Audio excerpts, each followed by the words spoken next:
नमस्कार। PP news line में एक बार फिर आपका स्वागत है और मैं हूं आदर्श पाल गुप्ता। 5 साल बीत गए हैं। 5 तारीख 2019 को 5 अगस्त को जम्मू कश्मीर से धारा 370 खत्म कर दी गई थी और 35 से खत्म किया गया था। आज 6 तारीख है। 5 को राज्यसभा में लाया गया से वो 6 को लोकसभा में लाकर बिल्कुल ही इसे हमेशा हमेशा के लिए जम्मू कश्मीर से दूर भगा दिया गया। अब इन 5-6 सालों के अंदर जम्मू कश्मीर में क्या मिला? जम्मू कश्मीर को क्या धारा 370 हटने से जम्मू कश्मीर को वो स्टेटस मिला जो बाकी स्टेटों के पास है? क्या धारा 370 हटने से जम्मू कश्मीर के लोगों को कोई फायदा मिला या नहीं मिला? कितना खोया कितना पाया, इस पे हमने कल भी चर्चा की थी। आज हमारे साथ हैं डॉक्टर सुमेर खजूरिया जी। इनसे भी हम जानना चाहेंगे क्योंकि आज का दिन का भी एक बहुत बड़ा महत्व है। 5 तारीख को तो हुआ, लेकिन 6 तारीख को हमें नहीं भूलना चाहिए कि 6 तारीख को से लोकसभा में पेश किया गया था और 6 तारीख के बाद 370 धारा जो है हमेशा हमेशा के लिए खत्म कर दी गई जम्मू कश्मीर से। खजूरिया साहब, आपका बहुत बहुत स्वागत है ना। खजूरिया साहब, 5 साल बीत गए और 5 सालों के बीच में जम्मू कश्मीर को राज्य के दर्जे से यूटी बना दिया गया और एक बहुत बड़ा हिस्सा अलग कर दिया गया। 5 साल लोग इंतजार करते रहे, यहाँ पे चुनाव होंगे, हमारा रिप्रेजेंटेटिव आएगा, कुछ भी अभी तक नहीं हुआ। कुछ लोग निराश भी हैं। भारतीय जनता पार्टी से सेलिब्रेट कर रही है, अपोजिशन से डार्क आज का ब्लैक डे के तौर पे मना रहे हैं। चूंकि 5 के बाद 6 को प्रोटेस्ट ही प्रोटेस्ट रह गए हैं, लेकिन कुछ भी आज तक सामने नहीं आ रहा था कि चुनावों के लिए लोग तैयारी तो कर रहे हैं। लेकिन मेन बात यह है कि साहब, कि इन 5 सालों में जम्मू कश्मीर को धारा 370 हटने के बाद क्या मिला? गुप्ता साहब, जहां तक 370 की बात है, अगर इसका मूल जो था कि ये क्यों लाई गई उस पर जाएं। जो लोग बातें कर रहे हैं आज उन्हीं को ये प्रश्न जो हैं उन पर खड़े होते हैं। जो डेमोक्रेसी की बात करते हैं, आज मजे की बात यह है कि शेख मोहम्मद अब्दुल्ला ने मई के आसपास ये 1949 में ये एक प्रपोजल दिया था कि हमें स्पेशल पावर्स मिलनी चाहिए, जिसका जो था रिजल्ट जो था उस वक्त आर्टिकल 306 बना और बाद में री नंबरिंग में 370 बना। आज इशू उन पर यह सवाल उठता है कि शेख मोहम्मद अब्दुल्ला मई 1949 में बेशक वो prime minister of Jammu Kashmir था, क्या वो चुना हुआ था? क्या वो डेमोक्रेटिकली यहां आया था? और उसको जबरदस्ती जो था वो थोपा गया।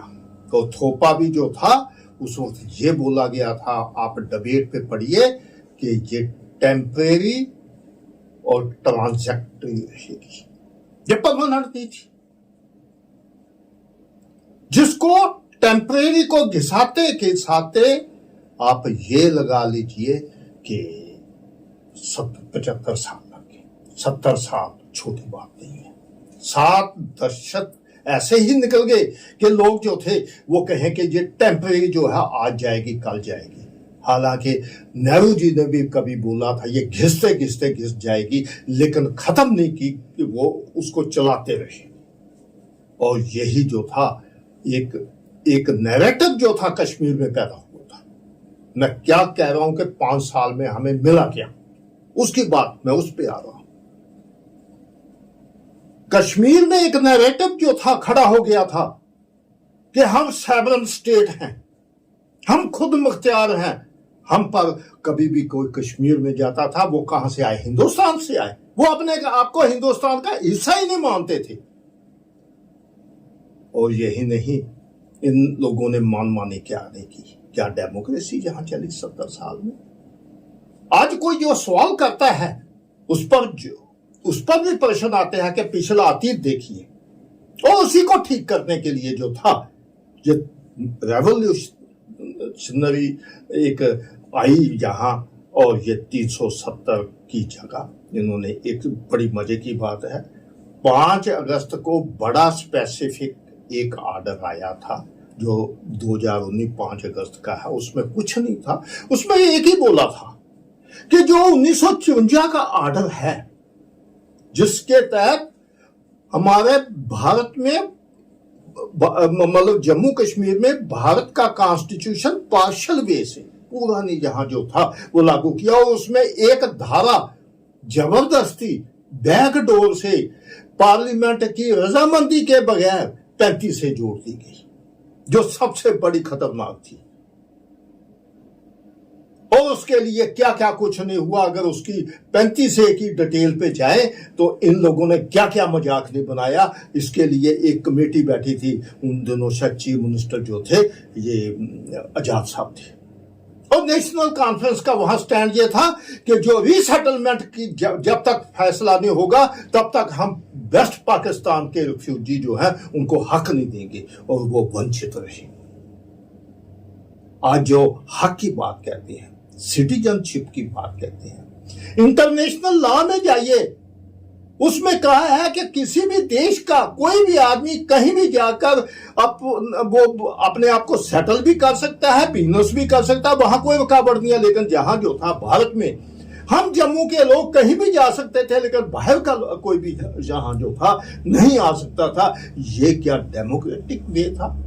क्या ये उन लोगों के साथ, भारत के लोगों के साथ वो मतलब मैं कह रहा हूं कि उनके पैरों पर कुल्हाड़ी नहीं मारी गई थी? ये चीजें जो थी आज हमें देखनी पड़ेगी। आज ये भी देखना पड़ेगा, अगर वो इतने सच्चे थे, इतना वो अच्छा 370 का जो था सिस्टम जो था, या 35 लाई गई, या ये कॉन्स्टिट्यूशन स्टेट का जो बनाया गया, या 1954 का जो ऑर्डर था वो इतना ही अच्छा था, तो यहां एक सबसे बड़ी बात यह है, वो 53 की बात मुझे याद आ जाती है कि शेख मोहम्मद अब्दुल्ला को अंदर क्यों करना पड़ा। डॉक्टर साहब, अगर हम ये सोचें कि 370 जो है जम्मू कश्मीर के लिए एक अभिशाप था, वो ठीक नहीं था, क्या जरूरत थी महाराजा को 370 लाने की? महाराजा ने कभी भी 370 नहीं लाई जी। ये बात, यही जो है गलत जो है लोगों के दिमाग में घुसाया गया है, और ये कांग्रेस के भाइयों को भी जो सोचना पड़ेगा। और भाइयों, तो आंखें खोलो, आपका ही नेता गुरदास लाल डोगरा था जिसने परमल सिस्टम को खत्म किया, और उसके लिए रिजाइन भी किया 59 में। जो हिस्ट्री को देखो, नेशनल कॉन्फ्रेंस के साथ लोहा लिया। शर्म करो, अगर बात करनी है तो अपने अतीत पर जाओ। वो परमल सिस्टम को ही तोड़ने के लिए तैयार नहीं थे। 35 लाया तो वो किस लिए लाया? कि भारत का कोई यहां आ ना सके? ये क्या कोई फॉरेन स्टेट थी? ये चीजें जो है वो, और सबसे बड़ी बात, अंदाजन कोई 135 के आसपास सेंटर के एक्ट जो थे सादक गवर्नमेंट के बाद आस्ता आस्ता यहां आए। और 75 में जब शेख मोहम्मद अब्दुल्ला दोबारा गवर्नमेंट में आया तो उसने एक कमेटी बना दी कि हम 53 की जो है घड़ी की सुनियत 53 पे लाएंगे। और मैं फखर से कहता हूं, नेशनल कॉन्फ्रेंस के ही नेता थे वो डीडी ठक्कर, उनकी रिपोर्ट है कि उन्होंने बोला जो भारत के एक्ट यहां आए हैं वो यहां भारत के हित के लिए आए हैं। वो जो इनकी जो था वो बड़ा इशू बनाया था वो उठ गया, वो असेंबली में ही। मैं इनके करतूतें जो है जो बोल रहे हैं मैं उनको नंगा कर रहा हूं। जहां तक मैं किसी पार्टी का प्रवक्ता बन के नहीं, मैं सीधी असलियत बात कह रहा हूं कि इन्होंने ये जो था, हमें सबसे बड़ा जो क्या मिला कि एक कश्मीर का कोई भी हो नेता, किसी भी वर्ग का हो, वो ये कभी नहीं कहता कि अब हम हिंदुस्तान के साथ जुड़े नहीं हैं या कोई हिंदुस्तान से आया है। अब कहते हैं हम भी भारतीय हैं। आज उनके दिमाग में ये आया कि हम खुद मुख्तियार नहीं हैं, आज उनके वो दिमाग को ठीक करने के लिए अगर ये ड्यूटी भी बनी है, वो एक मैं समझता हूं कि एक उसका ही हिस्सा था कि इन लोगों को सबक सिखाना हो, इनको कहना कि हम पूरे भारतीय हैं, उसी लिए ड्यूटी लाई गई थी। और आज उनको स्टेटहुड चाहिए, मैं कहता हूं मिलना चाहिए। लेकिन वो पुराने जो है गुलछरों वाली बातें, आपको स्टेट में ऐसे ही रहना है जैसे पंजाब स्टेट के लोग हैं, जैसे हिमाचल के लोग हैं या बाकी लोग हैं। हाँ, एक हक हमें मिलना चाहिए, हमारी एग्रीकल्चर लैंड जो है वो प्रोटेक्ट होनी चाहिए, इसमें कोई शाहूकार आकर उस पर कब्जा ना कर जाए। जो महाराजा की जो प्लानिंग थी वो इंटैक्ट रहनी चाहिए। दोनों दो चीजें आपने कही डॉक्टर साहब, एक तो कहा कि हिमाचल और पंजाब की तरह स्टेट चाहिए, हाँ। दूसरा हमारी लैंड जो है प्रोटेक्ट होनी चाहिए, हाँ। लेकिन सबसे बड़ी बात है कि इस वक्त जो एलजी है हमारे, सारी की सारी पावर उनके पास चलेगी है। अगर स्टेट होड मिलती भी है तो उस पावर के साथ ना तो पंजाब जैसी होगी ना ही हिमाचल जैसी होगी। जहां तक लैंड का सवाल है, लैंड तो एग्रीकल्चर लैंड अब इतनी खत्म हो रही है कि वहां पे खेतों के अंदर जो है वो बड़े बड़े बिल्डिंग्स उगाई जा रही हैं। वहां पे आपको खाने वाला सामान, सब्जियां, धान, जब वो चीजें नहीं मिलेगी, बड़ी बड़ी बिल्डिंगें नजर आ रही हैं, वो अभी तक भी प्रोटेक्ट नहीं हो पाई इनसे। उसके लिए जो है ये तंत्र है, उसके लिए सरकार की पॉलिसी वो नहीं है, यहाँ का तंत्र वैसा है। आज भी हमारी एग्रीकल्चर लैंड जो है रेवेन्यू लॉ में प्रोटेक्टेड है, उसको कन्वर्ट नहीं किया जा सकता कमर्शियल लैंड में। लेकिन ये सारी जुगलबंदी जो है रेवेन्यू डिपार्टमेंट की जहां है, आज एलजी साहब को भी आंखें खोलकर उन पर जो है लगाम कसनी चाहिए कि ये कुछ मत करो। क्योंकि जो लोग अपने मुफाद के लिए, मैं कहता हूं बाहर के आए या कोई भी हो, जो इंडस्ट्रियलिस्ट आएगा, कोई कुछ होगा, गवर्नमेंट को पहले सोचना है कि हमें एग्रीकल्चर लैंड कौन सी खत्म करनी है या नहीं करनी है। आज एग्रीकल्चर बेस्ड हमारी स्टेट जो है वो प्रोटेक्ट रहनी चाहिए। वो कहीं भी इस एक्ट में, मैं पंजाब की कहूं तो पंजाब में भी एग्रीकल्चर लैंड प्रोटेक्टेड है, हिमाचल में भी है।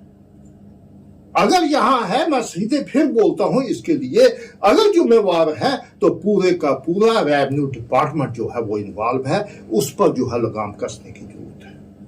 बाकी रहा जहां तक ये आज की डेट है, आज का 300 ये जो था 6 को जो मतलब हमारे अगस्त को जो डेवलपमेंट हुई थी, 5 को तो सिर्फ प्रेसिडेंशियल ऑर्डर निकला था, जिसमें 1954 का कंट्रोवर्शियल जो प्रेसिडेंशियल ऑर्डर था उसको खत्म किया गया था और पूरा कॉन्स्टिट्यूशन जो था वो लागू किया गया। लेकिन 370 जो था वो पूरे का पूरा एक्ट वैसे का वैसा था, वो पार्लियामेंट के सिवाय नहीं किया जा सकता। या पार्लियामेंट हो या यहां की असेंबली हो या कोई। एक कानूनी उस वक्त जो दौ पे ही था कि यहां जो था उस वक्त प्रेसिडेंट रूल था और जम्मू कश्मीर की पावर जो थी वो पार्लियामेंट के पास चली गई थी।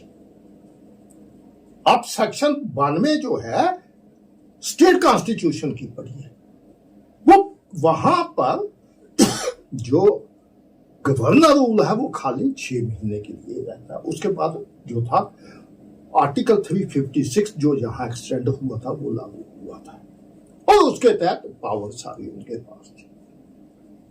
उसी के लिए अब जो देखे इसमें क्या था कि कॉन्स्टिट्यूशन 5 तारीख को तो उन्होंने लागू कर दिया प्रेसिडेंशियल ऑर्डर से, लेकिन 370 और उसमें काफी डिफरेंसेस थे। 370 में गुप्ता जी आज भी आप पढ़िए तो उसमें बोला गया है, वहां तो गवर्नर की बात भी नहीं थी, ये पता नहीं किस तरीके से उन्होंने जबरदस्ती चलाया गया था। वो खाली नीचे जो थे वो एक्सप्लेनेशन जैसी देकर वो किया गया था, वरना इंटैक्ट ये था कि महाराजा और उसकी कैबिनेट ही आज तक जो थी यहाँ, इवन सदर रियासत की भी जहां जो थी वो बात नहीं थी। ये चीजें सारी खत्म करने के लिए उन्होंने एक रेजोल्यूशन 5 अगस्त को राज्यसभा में पेश किया जो 2/3 मेजॉरिटी से वहां पास हुआ। उसके बाद ये लोकसभा में आया 6 को 6 को यहां भी पास हुआ और on the recommendations of parliament राष्ट्रपति ने ऑर्डर जो था वो कल वाला 5 का 272 था, आज वाला 273 है। मैं थोड़ा समझूंगा आपसे, 272 और 273 दोनों क्या, 272 क्या 273 क्या? 272 था जिसमें एक प्रेसिडेंशियल ऑर्डर निकाला और उसमें बोला कि जी हमने वो on the basis of recommendations of the government means वो जो उस वक्त गवर्नर थे उनकी भी जो थी एडवाइजर ने, उन्होंने रेजोल्यूशन दिया था कि इसको जो है वो हम उसको निरस्त करना चाहते हैं। तो बेस्ड ऑन दैट उन्होंने एक एग्जीक्यूटिव ऑर्डर किया पार्लियामेंट का, उसमें कोई देना देना नहीं था। लेकिन 370 इंटैक्ट थी जी, उसको खत्म, वो कल वाला जो था वो 272 हो गया प्रेसिडेंशियल ऑर्डर।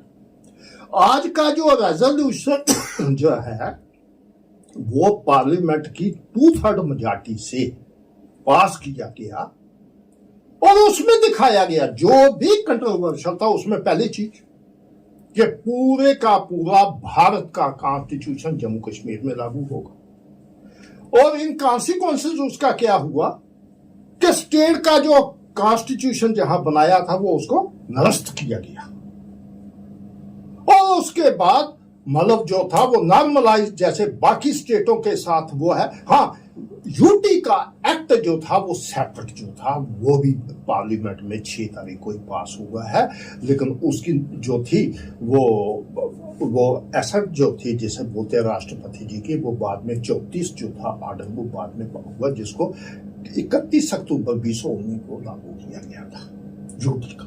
तब तक वो स्टेट थी। इसमें सबसे जो है हमें जो मिला, आज ये देखने वाली जम्मू के लोग जो है आंखें खोल के देखें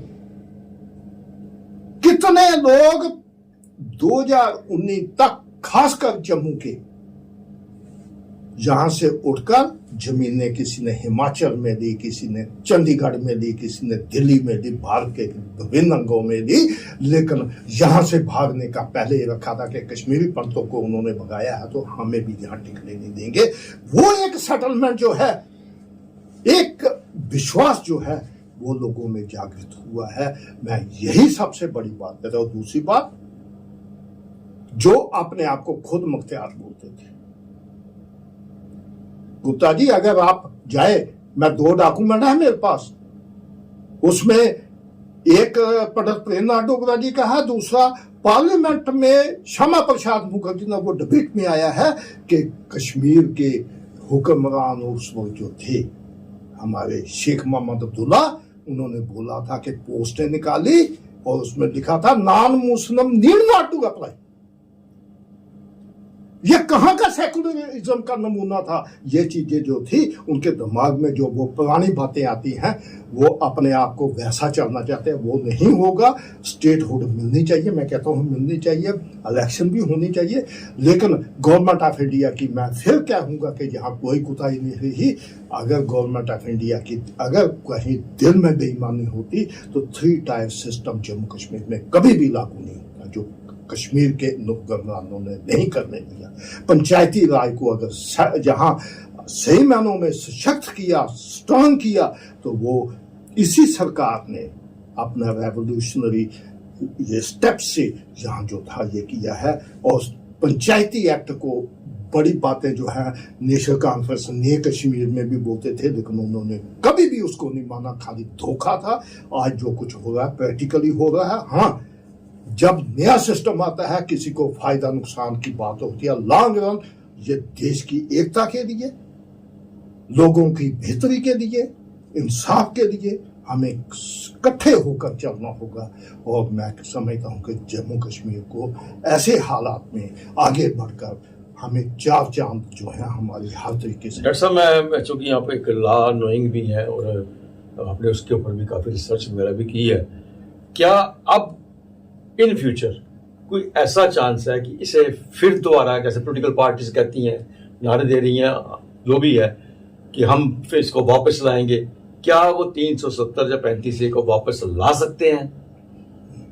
देखिए, अगर लाने को ये बोले तो रीओपन करना पड़ेगा पूरे का पूरा कॉन्स्टिट्यूशन। उसमें 370 नहीं, काफी चीजें फिर जागेंगी। रीराइटिंग ऑफ कॉन्स्टिट्यूशन होगा, ये पॉसिबल नहीं, ये हो चुका है, ये फाइनल है। अगर किसी को करना हो तो वो नया कॉन्स्टिट्यूशन बनेगा, तो वो बात कुछ होगा, वरना ये नहीं। और वहां भी कभी भी कोई भी सरकार, ये पंडित नेहरू की बात छोड़ो, उन्होंने तो आंखें बांध के जो शेख मोहम्मद अब्दुल्ला साहब मानते थे, वो कभी भी ये चीज नहीं होगी। सेकुलरिज्म लफज नहीं होगा वहां। अगर होगा तो ये होगा कि इंसाफ पर चलना होगा। सेकुलरिज्म ये नहीं है कि धर्म अपनी जगह, सबको प्रोटेक्शन मिले, सब कुछ हो, वो है। अगर इस बात पे जाए तो ये मैं अब और कहीं कहूँ, पाकिस्तान पर ही जाए तो जिन्ना ने भी पहली अपने वहाँ जो थी मजलिस जिसे बोलते थे, उसको एड्रेस करते वक्त अगस्त 1947 में उन्होंने ये बोला था कि मैं यहाँ पर हर आदमी को धर्म की इजाजत दूंगा, अपने तरीके से कोई रहे। लेकिन वो चीज हुई नहीं, वहां जबरदस्ती किया। वो नियत की बात है, लेकिन यहाँ की नियत बिल्कुल साफ है, जहाँ किसी के साथ जो है कुताही नहीं की गई है। मैं समझता हूँ। तो अब ये समझते हैं कि ये 370 और 35 से हमेशा के लिए जम्मू से चला गया। तो उसके बाद की जो उनकी है उसे देखने के लिए समझना पड़ेगा, देखना पड़ेगा। ये नहीं है कि एक पॉलिटिकल पार्टी बाहर निकलती है और वो इसको ब्लैक डे के नाम से कहती है और उसको खुद नहीं पता इसे ब्लैक डे क्यों कह रहे हैं। आज आके मांग तो यही है हमारी ना कि हमें राज्य का दर्जा मिलना चाहिए, यहाँ चुनाव होनी चाहिए। ये दोनों बातें हैं जो सरकार ने मानी हुई है। सरकार ने पार्लियामेंट में जब 370 खत्म की थी तब भी कहा था, यूटी बनाई थी तब भी कहा था कि समय आने पर इसे राज्य का दर्जा भी दिया जाएगा। और चुनावों की सुखपार तो चल रही है। हो सकता है जिस तरह से चुनाव आयोग आ रहा है, चुनाव आयोग की बातें हो रही है, सितंबर तक सुप्रीम कोर्ट का भी ऑर्डर है कि 30 सितंबर से पहले चुनाव होने चाहिए और ये लोगों की मांग जो है पूरी की जा सकती है। डॉक्टर साहब, आप हमारे स्टूडियो में आए, हमारे दर्शकों को जानकारी दी, इसके लिए आपका बहुत बहुत धन्यवाद। आज के लिए बस इतना ही। नमस्कार।